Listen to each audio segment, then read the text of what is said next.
My position, so-called financial gurus who say live totally debt-free. And there's other people who say cut up your credit cards. And इस interview में Robert Kiyosaki बताते हैं कि कैसे बहुत से लोग उन्हीं की तरह की सिचुएशन में हैं, मतलब कि उन्हें डेट फ्री होना चाहिए या नहीं। कुछ फाइनेंशियल एडवाइजर कहते हैं कि पूरी तरह से डेट फ्री रहें, जबकि अन्य कहते हैं कि अपने क्रेडिट कार्ड को काट दें। अगर आप अपने खर्चों को कंट्रोल नहीं कर सकते तो आपके लिए क्रेडिट कार्ड काट देना निश्चित रूप से अच्छा ऑप्शन है। जब कैश आपके इनकम अकाउंट में आती है, आपके पॉकेट में, तो वह एक प्रॉपर्टी है, यह गुड डेट है।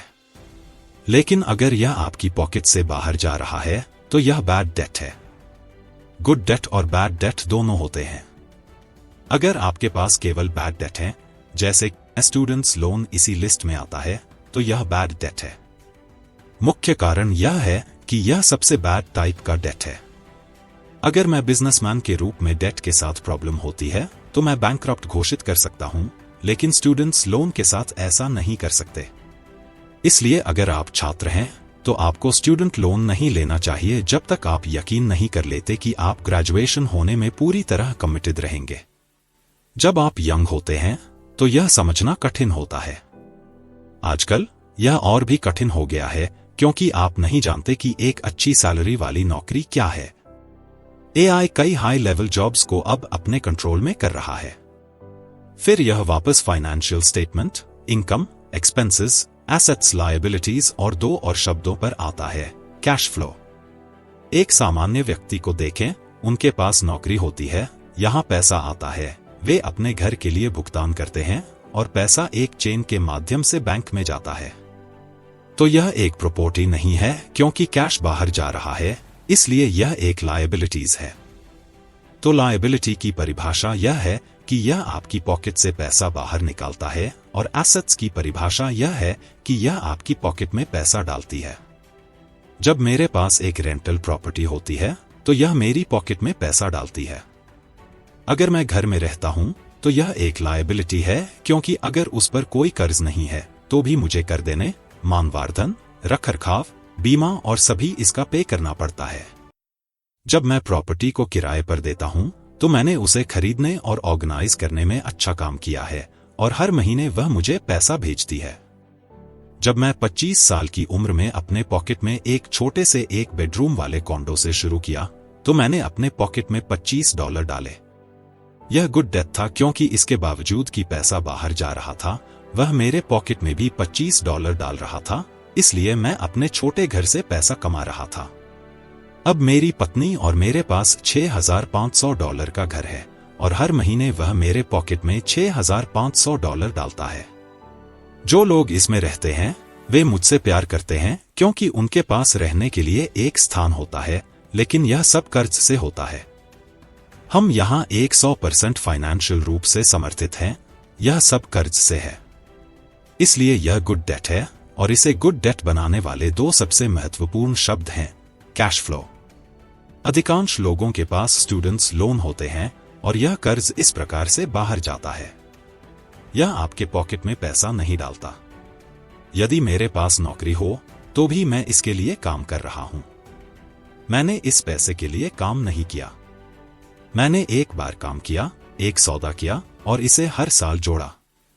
यहां मैं पैसे उधार ले रहा हूं, यहां आ रहा है और उस ओर जा रहा है। इसलिए कर्ज मेरे पॉकेट में पैसा डालता है और बैड डेट मेरे पॉकेट से पैसा निकालता है। अगर आप कर्ज का उपयोग करने जा रहे हैं तो आपको इस व्यक्ति से कहीं अधिक चालाक होना होगा, क्योंकि इसी कारण मैंने 25 साल की आयु में क्लासेस ली और कभी रुका नहीं। क्योंकि आप प्रॉपर्टी खरीदते हैं और गलती करते हैं तो यह एक लायबिलिटी बन जाता है। अगर किराएदार चला जाए तो यह तेजी से इस ओर आता है और कैश प्रवाह उधार जाता है आपके पॉकेट से बाहर।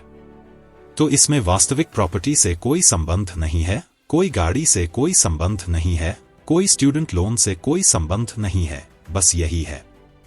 अगर मैं एक कार खरीदने के लिए पैसे उधार लेता हूं और कोई उबेर ड्राइवर के रूप में इसे किराए पर लेता है और यह मेरे पॉकेट में पैसा डालता है, तो यह एक प्रॉपर्टी होगी।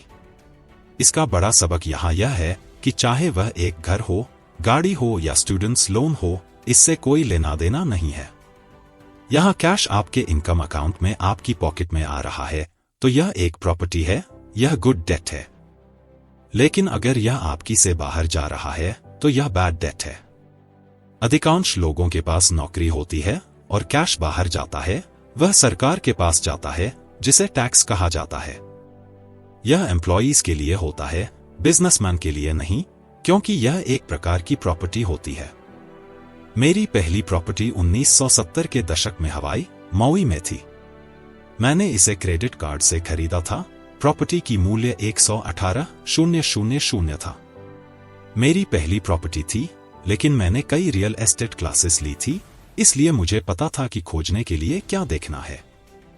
मैंने इस प्रॉपर्टी को खोजा, इसने काफी समय लिया। जब मैंने इसे खोजा तो मैंने बस अपना क्रेडिट कार्ड तोड़ दिया और इसे खरीद लिया और अपने पॉकेट में $25 डाल दिए। यह एक छोटी बात थी। सालों पहले $25, यह एक गुड डेट था। मुझे चाहिए था कि मैंने कभी इसे बेचा नहीं होता। यह एक बड़ी गलती थी, क्योंकि आज यह मायने रखता है कि यह शायद $400 या $500 के कमरा में हो, और यह एक पूरी तरह से अलग कहानी है। इसलिए मैं प्रॉपर्टीज को फ्लिप नहीं करता हूं, मुझे इसे करना अच्छा नहीं लगता। अगर दोस्तों मेरा वीडियो आपको पसंद आया है तो लाइक, शेयर और सब्सक्राइब करें और बने रहे लाइफ चेंजिंग की इस जर्नी में हमारे साथ। And finally thanks for watching.